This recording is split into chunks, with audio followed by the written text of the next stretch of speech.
what's the final verdict on Chris Perry? Has he retired? I think he's done. He is done? But he hasn't said it? I don't think there's been any big green announcement. I think it's just like, I'm not going to go to any more tournaments. Okay. And what put the nail in that coffin? Was it the loss to Derringer for third place at the Open? That was the last one, right? I mean, that was his last match. Yeah, and I think that surprised him. I think that was a surprise. No. 3-2. 3-2. He got beat right at the very end. The very end, Derringer grabbed his point. Missed the whistle, yeah, that's one thing that's weird about wrestling. It's like you don't retire. Just one day you just stop entering tournaments. I kind of think like I was thinking about like Chris Pendleton. It's like that guy was in the mix for years. He rolls his ankle against Duran Win. We never saw him again. It was just like I'm done, and it's like there's no like grand. I guess MMA is almost similar in that way. Some guys do that, yeah. I resent it because I kind of like to know when a guy goes, and I kind of like to celebrate his career and give him a sending off. Chris Pendleton was in a tough spot. If you guys will remember 2011 when Cael came back out of nowhere. And that was his second match of the tournament. And Chris Pendleton said, and then we're going into Olympic year. So Pendleton decided he was going to bump up a weight. And he even said, he goes, what are you supposed to do? When Cael comes back, there's no point in going that weight. We just can't close that gap, and nobody can. And he thought that Cael was going to try out for the team in 2012, so he moved weight classes, and he did great. He did great up a weight, but he tried to make some physiological adjustments in less than 12 months. I think that was hard to do. It's tough. Yeah. Killer career, though. Chris Pendleton, awesome. And he's doing a great job coaching. Those guys love him at Arizona State. Yeah. The work he's done with Zahid is, level. That's a good point with Pendleton. I had a follow-up. How cool was that year? How cool was that year when Cael came back? Oh, it was about Cael. The best. Yeah. The best time to be a wrestling fan. 2011? 2011. It was awesome. Early Burroughs.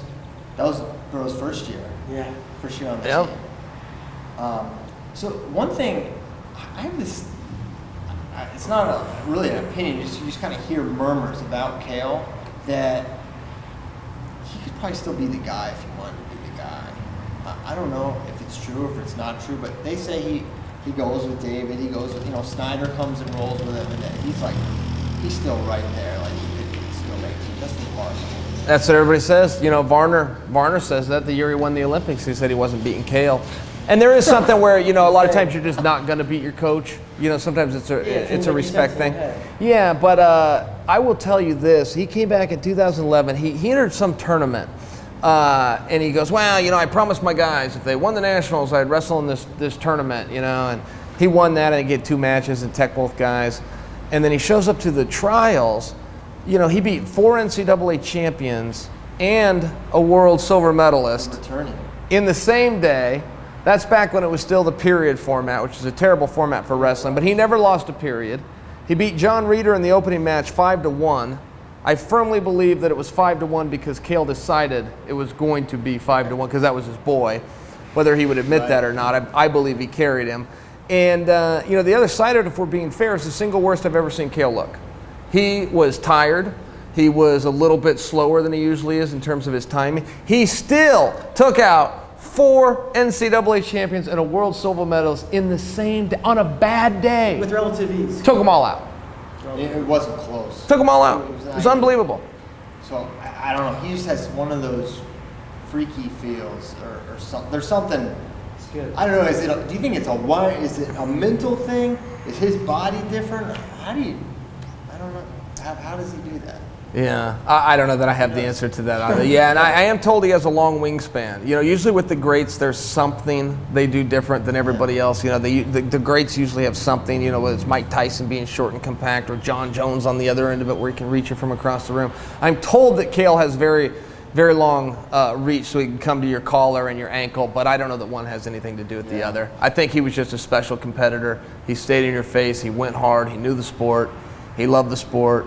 I think it's probably more simpler than that. And I've heard people try to say, oh, it's because of these long arms. It's like, no, man, it's because he's great. Yeah. There's something unique about him, for sure. He's one of the most fascinating guys in the sport. On a bad day, he ends up 5th in the world. On a 7 years off. Yeah. On a bad day, he gets 5th in the world. I mean, this should be on the cover of Sports Illustrated. I'm still angry about it. I'm still angry that wasn't more celebrated. That he comes out of retirement after 7 years. and gets 5th in the world, and then stopped. You remember his interview after that? He did it with Flo, and he said, "I'm not even going to try it in 2012. I'm so disgusted with this performance. I'll let somebody else try." And he meant it. He meant it. He never wrestled again. And he would have been our best guy for sure. That He year. beat up on Jake in It was the finals, Jake. and there was Jake. Right. Yeah, It was Jake. exactly right. Yeah. Jake, did he lose in the medal match? I think. Jake, Did he make it that I far? don't think he got pulled back. He He had a controversy loss. yeah, it was controversial to Americans. I thought it was officiated about right.